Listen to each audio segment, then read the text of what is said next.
चीन पूरे क्षेत्र पर अपना नियंत्रण बढ़ा रहा है। 2016 में अंतर्राष्ट्रीय कोर्ट ने कहा था कि चीन के दावे गलत हैं, लेकिन चीन ने उस फैसले को मानने से इनकार कर दिया था। अब देश अपनी सुरक्षा के लिए नए गठबंधन बना रहे हैं। भारत के लिए स्थिति और भी जटिल है। एक तरफ हमारे पास दक्षिण में समुद्री सीमाएं हैं, जहां हमारे व्यापार के रास्ते हैं। दूसरी तरफ हमारे उत्तर में हिमालय के पास चीन लगातार अपनी सैन्य मजबूती बढ़ा रहा है। 2020 में गलवान घाटी में भारतीय और चीनी सैनिकों के बीच जो खूनी संघर्ष हुआ था, उसे आप याद कर सकते हैं।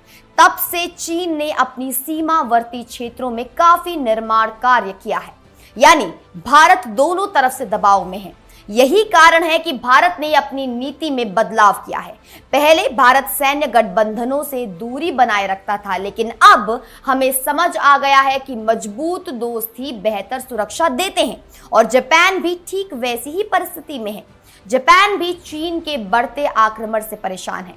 पूर्वी चीन सागर में चीनी सैनिकों की उपस्थिति बढ़ रही है और जापान को समुद्री सुरक्षा का खतरा है। इसलिए अगस्त 2025 में जब प्रधानमंत्री नरेंद्र मोदी जापान गए, तो उन्होंने और जापान के प्रधानमंत्री शिगेओ इशिबा ने एक ऐतिहासिक सहमति पर हस्ताक्षर किए। उन्होंने कहा कि यह साझेदारी सिर्फ दोनों देशों के लिए नहीं, बल्कि पूरे इंडो पैसिफिक के लिए है। इसका लक्ष्य एक स्वतंत्र, खुला और नियमों पर आधारित क्षेत्र बनाना है। अब आते हैं ये साझेदारी क्या देने वाली है। पहला और सबसे बड़ा अंक है निवेश। जापान अगले 10 सालों में भारत में 10 ट्रिलियन येन निवेश करेगा। दोस्तों, ये 67 अरब डॉलर्स के बराबर है। ये किसी भी निवेश का सबसे बड़ा आंकड़ा है। इसका मतलब आखिर क्या है?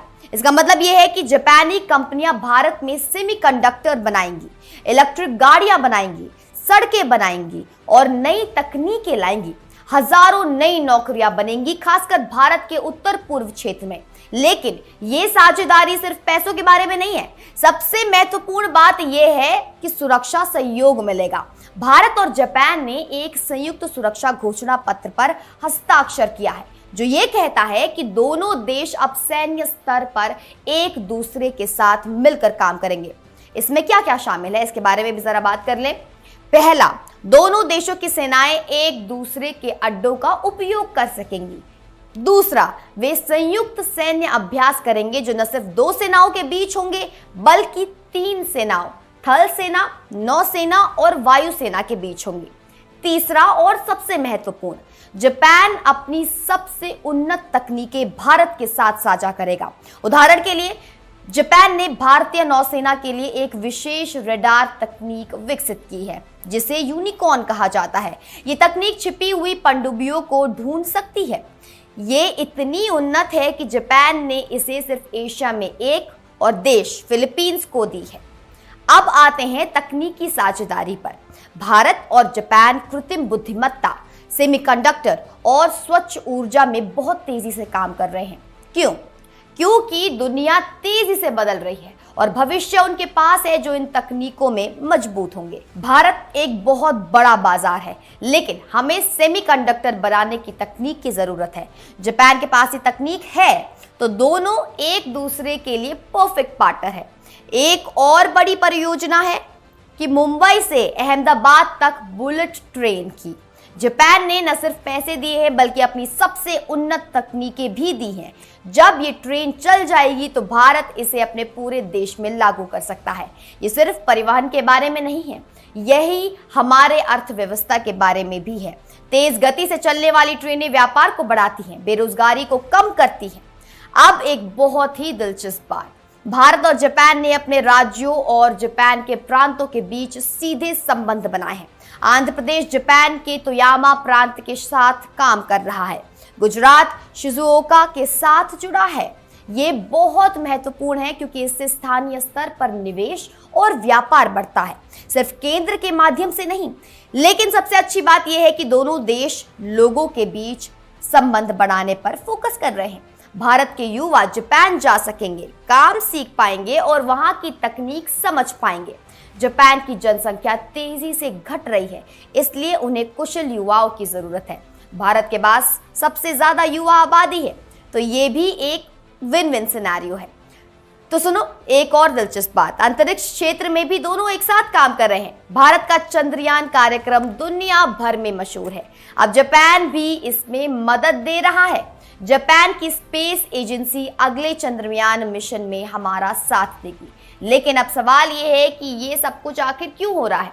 क्या दोनों देश सिर्फ दोस्ती के लिए ये सब कर रहे हैं? नहीं दोस्तों, इसका एक बहुत ही स्पष्ट कारण है, चीन। दोनों देश चीन के बढ़ते प्रभाव से चिंतित है। भारत के पास हिमालय पर चीन है और समुद्र से भी खतरा है। जापान के पास पूर्वी चीन सागर में चीन है।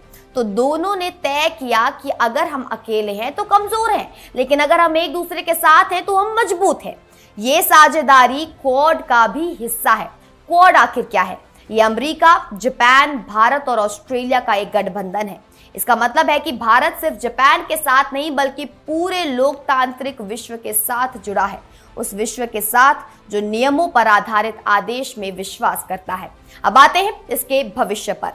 जापान की नई प्रधानमंत्री सनाए तकाइची ने कहा है कि वो भारत के साथ संबंधों का एक नया सुनहरा अध्याय लिखना चाहती हैं। क्यों? क्योंकि तकाइची के गुरु शिंजो आबे थे, जो भारत के बहुत अच्छे दोस्त थे। तो ये परंपरा अब भी जारी है। आने वाले साल बहुत महत्वपूर्ण होंगे। ये निवेश कब तक भारतीय बाजारों में आएगा? अगले महीनों में हम ये देखेंगे कि जापानी कंपनियां भारत में कितने संयंत्र खोलती हैं। हम देखेंगे कि बुलेट ट्रेन प्रोजेक्ट कितनी तेजी से आगे बढ़ता है। हम देखेंगे कि भारतीय युवा जापान में कितनी